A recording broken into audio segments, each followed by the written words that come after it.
भाग 1। काली हवेली का पहला बुलावा। कुछ हवेलियां बस ईंट, पत्थर और दीवारों से नहीं बनती। उनकी नींव में आहें, चीखें और अधूरी आत्माएं दबी होती हैं। और जो इंसान उन हवेलियों का दरवाजा बिना बुलाए खोल दे, वो फिर कभी पूरा इंसान नहीं लौटता। आज की यह कहानी आपको एक ऐसी ही हवेली तक ले जाएगी जहां दरवाजे खुद खुलते हैं, दीवारें सांस लेती हैं और रात के सन्नाटे में कोई नाम लेकर पुकारता है। अगर आप दिल के कमजोर हैं तो ये वीडियो यहीं बंद कर दीजिए। ऐसा अहम वीरान गांव और काली हवेली उत्तर भारत के घने जंगलों और सूखी पहाड़ियों के बीच बसा था। चंद्रपुर नाम का एक छोटा सा गांव। दिन में यह गांव सामान्य लगता था। मिट्टी के घर, खेतों में काम करते लोग और दूर दूर तक फैली सरसों की फसल। लेकिन जैसे ही सूर्य अस्त होता, पूरा गांव सांस रोक लेता। गांव के उत्तर छोर पर एक ऊंची टीले पर खड़ी थी वह हवेली, काली हवेली। कभी यह हवेली चंद्रपुर की शान हुआ करती थी। कहा जाता था कि इसे बनवाया था ठाकुर वीरेंद्र सिंह ने, अपने समय के सबसे धनी और क्रूर जमींदार। चारों ओर ऊंची दीवारें, लोहे का विशाल फाटक और अंदर झांकती अंधेरी खिड़कियां, जैसे कोई मरी हुई आंखें हों।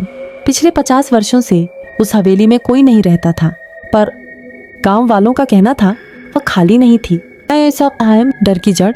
गांव में एक नियम था, सूर्यास्त के बाद कोई भी उस हवेली की ओर नहीं देखता। बच्चों को बचपन से सिखाया जाता, उधर मत देखो, वो देख लेगी। किसी ने पूछा कौन, तो जवाब मिलता, जिसे नहीं देखना चाहिए।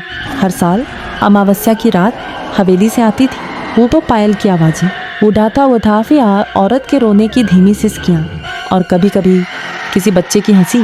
पर सबसे डरावनी बात यह थी, अगली सुबह गांव का कोई ना कोई जानवर या कभी कभी कोई इंसान लापता हो जाता, और अगर कभी कोई वापस मिलता तो उसकी आंखें खाली और मृत होती। ऐसा अहम आरव का आगमन दिल्ली से आया था। आरव शर्मा, उम्र लगभग 30 वर्ष, इतिहास पर रिसर्च करने वाला लेखक। उसे पुरानी हवेलियाँ, भूली बिसरी कहानियाँ और लोक कथाएं इकट्ठा करने का शौक था। जब उसे काली हवेली के बारे में पता चला तो उसके लिए यह सिर्फ एक कहानी थी। गांव पहुंचते ही उसने देखा लोग उससे नजरें चुरा रहे थे। जब उसने पूछा यहाँ कोई ठहरने की जगह, तो सरपंच ने कांपती आवाज में कहा, ठहर तो सकते हो बेटा, पर हवेली के बारे में एक भी सवाल मत करना। आरव मुस्कुराया। उसे लगा गाँव वाले बस अंधविश्वासी हैं। ऐसा अहम वो पहली चेतावनी। रात को जिस घर में आरव ठहरा था, वहाँ की बूढ़ी मालकिन बार बार उसे देख रही थी। अंत में उसने कहा, आए बेटा, तुम बाहर से आए हो, इसीलिए कह रही हूँ। उसकी आवाज़ कांप रही थी। अगर रात में कोई तुम्हें नाम लेकर बुलाए तो मुड़कर मत देखना। आरव हंस पड़ा। किसी औरत की आवाज़ हो? बूढ़ी औरत ने जोड़ा। ओ तो भी नहीं। और अगर हवेली का फाटक खुला दिखे? वह चुप हो गई। आरव ने पूछा, वो दो? बूढ़ी औरत की आंखों से आंसू गिर पड़े। तो समझ लेना कि उसने तुम्हें चुन लिया है। ऐसा अहम हवेली का पहला दर्शन। अगली शाम आरव कैमरा और डायरी लेकर हवेली की ओर बढ़ा। गांव का रास्ता जैसे जैसे पीछे छूट रहा था, हवा ठंडी होती जा रही थी। टीले पर पहुंचते ही वह रुक गया। काली हवेली उसके सामने थी। लोहे का फाटक अपने आप चरमराता हुआ खुला। आरव का दिल एक पल को थम गया। उसने पीछे मुड़कर देखा, पूरा रास्ता कोहरे में गायब था। तभी छन छन पायल की आवाज़ हवेली के अंदर से, और फिर एक औरत की धीमी फुसफुसाहट। आरव, उसने अपना नाम कभी किसी को नहीं बताया था। ऐसा अहम पहला कदम। आरव का दिमाग कह रहा था भागो, पर उसके पैर ज़मीन से चिपक गए थे। हवेली के अंदर अंधेरा इतना घना था कि टॉर्च की रोशनी भी डरकर कांप रही थी। दीवारों पर पुराने चित्र टंगे थे। सबकी आंखें उसी को देख रही थीं। तभी पीछे से एक ठंडी सांस उसकी गर्दन से टकराई और कान के पास वही आवाज़, अंदर आओ, इतने साल बाद कोई तो आया। आरव ने डरते हुए एक कदम अंदर रखा। जैसे ही उसका पैर हवेली की ज़मीन पर पड़ा, फाटक जोर से बंद हो गया। ऐसा अहम भाग 1 यहीं समाप्त होता है, लेकिन कहानी अब शुरू हुई है भाग 2 में। हवेली का भयानक इतिहास, ठाकुर वीरेंद्र सिंह का खूनी सच, आशन और पहली आत्मा जो आरव के सामने प्रकट होगी। अगर आप चाहते हैं भाग 2 सुनना तो चैनल की ओर सब्सक्राइब करें। भाग 2 शुरू करो। भाग 2, हवेली की दीवारों में कैद चीखें। Recap hook YouTube style. पिछले भाग में आपने सुना आरव शर्मा, एक लेखक, काली हवेली के फाटक के भीतर पहला कदम रख चुका था। जिस पल उसका पैर हवेली की ज़मीन से टकराया, लोहे का फाटक जोरदार आवाज के साथ। पीछे से बंद हो गया। अब न वापसी का रास्ता था, न कोई मदद। उन्दे हेंदम बंद दरवाजों की हवेली। फाटक बंद होने की आवाज हवेली के हर कोने में गूंज उठी। आरव ने पलट कर देखा, लोहे का वह विशाल फाटक अब जंग लगा हुआ, मानो दशकों से बंद हो। उसने धक्का दिया, हिलता तक नहीं। हवेली के भीतर एक अजीब सी गंध थी, पुराने खून, गीली मिट्टी और सड़े फूलों की। दीवारें इतनी ऊंची थीं कि छत दिखाई नहीं दे रही थी। तभी थप थप ऊपर कहीं किसी के चलने की आवाज। आरव ने टॉर्च ऊपर की। सीढ़ियाँ, पुरानी लकड़ी की घुमावदार सीढ़ियाँ ऊपर अंधेरे में गुम हो रही थीं। उन्दे हेंदम समय में जमी हवेली। आरव धीरे धीरे मुख्य कक्ष में पहुंचा। कमरे के बीचों बीच एक विशाल झूमर लटका था, टूटा हुआ, धूल से भरा। चारों ओर पुराने फर्नीचर, जैसे किसी ने उन्हें भागते भागते छोड़ दिया हो। टेबल पर अब भी रखे थे अधजले दीपक, सूखे फूल और एक खुली हुई डायरी। आरव ने कांपते हाथों से डायरी उठाई। पहला पन्ना, ठाकुर वीरेंद्र सिंह की हवेली। नीचे तारीख थी, लगभग 70 साल पुरानी। उन्दे हेंदम ठाकुर का असली चेहरा डायरी में लिखा था। आज फिर हवेली में पूजा हुई। ठाकुर साहब ने कहा, देवी प्रसन्न है। आरव ने पन्ने पलटे। लिखावट बदलने लगी थी, जैसे लिखने वाला डर में हो। हमें नीचे तहखाने में जाने से मना है। रात में वहां से औरतों की आवाजें आती हैं। अगला पन्ना, आज एक लड़की लाई गई। उसके पैरों में पायल थी, वह रो रही थी। आरव की उंगलियां जम गईं। पायल, वही आवाज जो उसने सुनी थी। उन्दे हेंदम पहली परछाई। तभी हवेली के कोने से किसी के हंसने की आवाज आई। खिल खिल। आरव ने तुरंत टॉर्च घुमाई। कोई नहीं, लेकिन दीवार पर एक परछाई हिल रही थी। परछाई किसी औरत की थी, लंबे खुले बाल, झुका हुआ सिर। आरव ने गला साफ किया। कोई है? परछाई धीरे धीरे उसकी ओर मुड़ी और दीवार से बाहर निकल आई। अब वह सामने थी। उन्दे हेंदम पायल वाली औरत। उस औरत के पैर जमीन को छू नहीं रहे थे।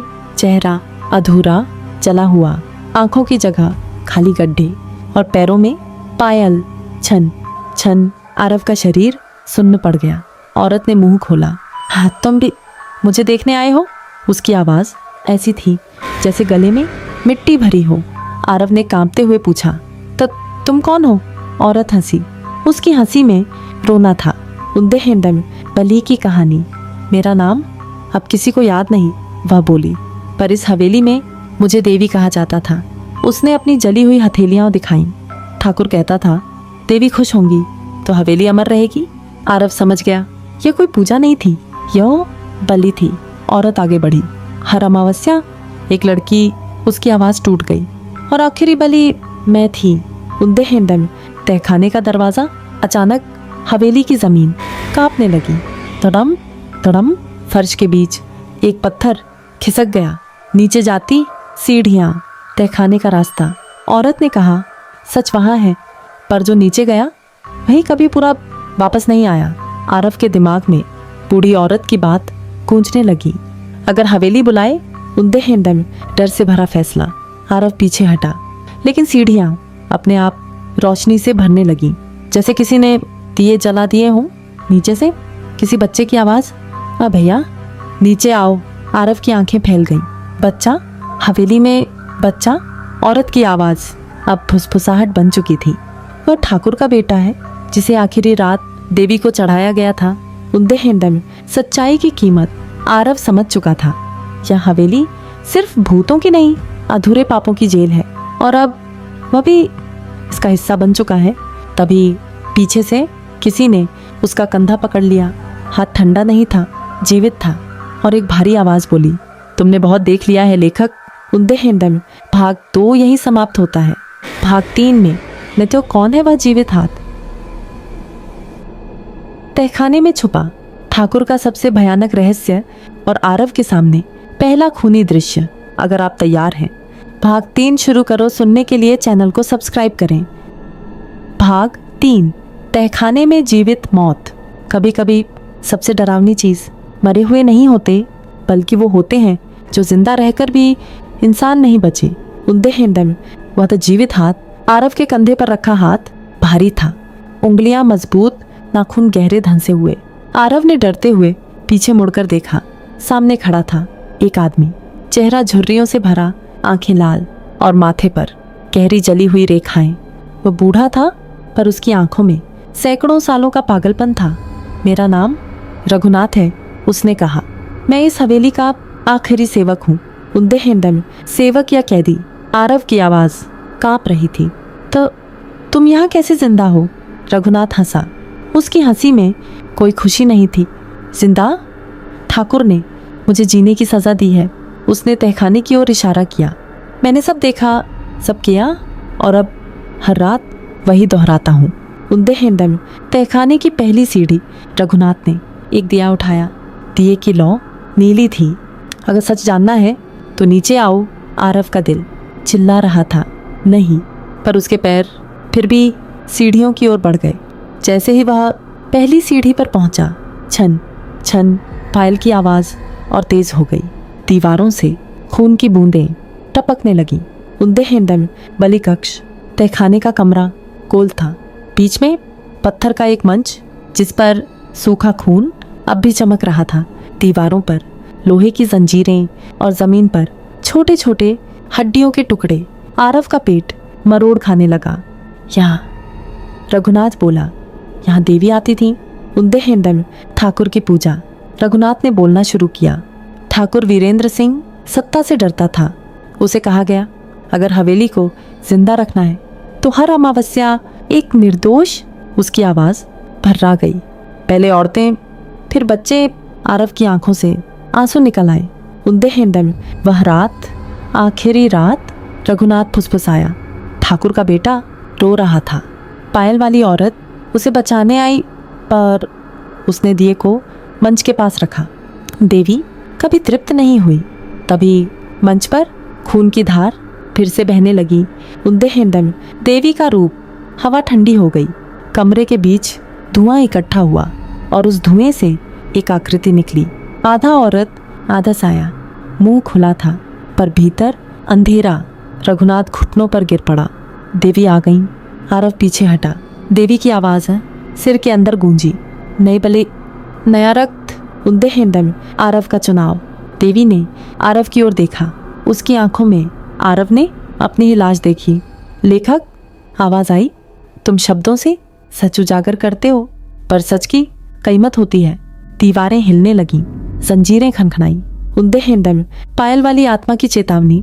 अचानक पायल वाली औरत देवी के सामने आ खड़ी हुई। बस उसकी चीख पूरे तहखाने में गूंजी। अब और नहीं। उसने आरव की ओर देखा। हाँ, भागो।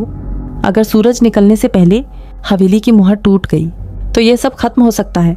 उन्दे हिंदम मौत की दौड़। देवी चीखी आवाज से। आरव के कानों से खून बहने लगा। रघुनाथ चिल्लाया, दौड़ो। आरव सीढ़ियां चढ़ने लगा।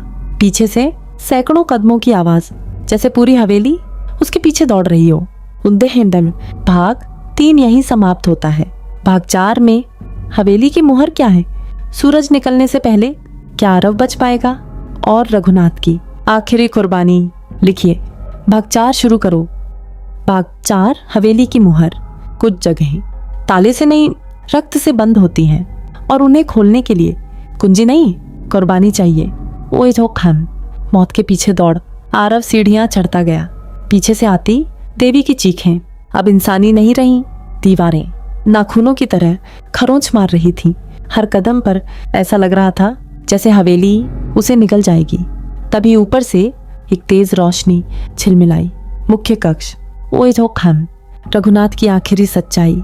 रघुनाथ हाँफता हुआ आरव के आगे आ खड़ा हुआ। मुहर। उसने कांपते हाथों से अपने गले की माला तोड़ी। उसमें एक काला पत्थर जड़ा था। यह हवेली की आत्मा है। जब ठाकुर मरा तो इस पत्थर में उसकी चेतना कैद हो गई। आरव ने पूछा, तोड़ दें इसे? रघुनाथ ने सिर हिलाया। नहीं, इसे तोड़ना मतलब देवी को आजाद करना। ओए जो खान, मुहर का नियम। रघुनाथ ने धीरे कहा, मुहर 3 चीजों से बनती है। 1 एक पापी आत्मा। 2 एक निर्दोष रक्त। 3 एक साक्षी। पापी अब ठाकुर था, निर्दोष वे सब लोग, और साक्षी। उसकी नजर आरव पर टिक गई। ओए जो खान, मुहर तोड़ने का उपाय।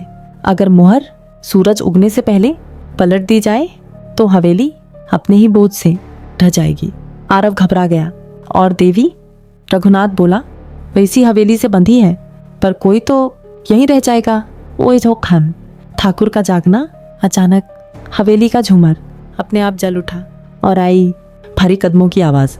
तप तप मुख्य कक्ष में एक छाया उभरी, लंबा कद, राजसी पोशाक और आंखों में शुद्ध घमंड।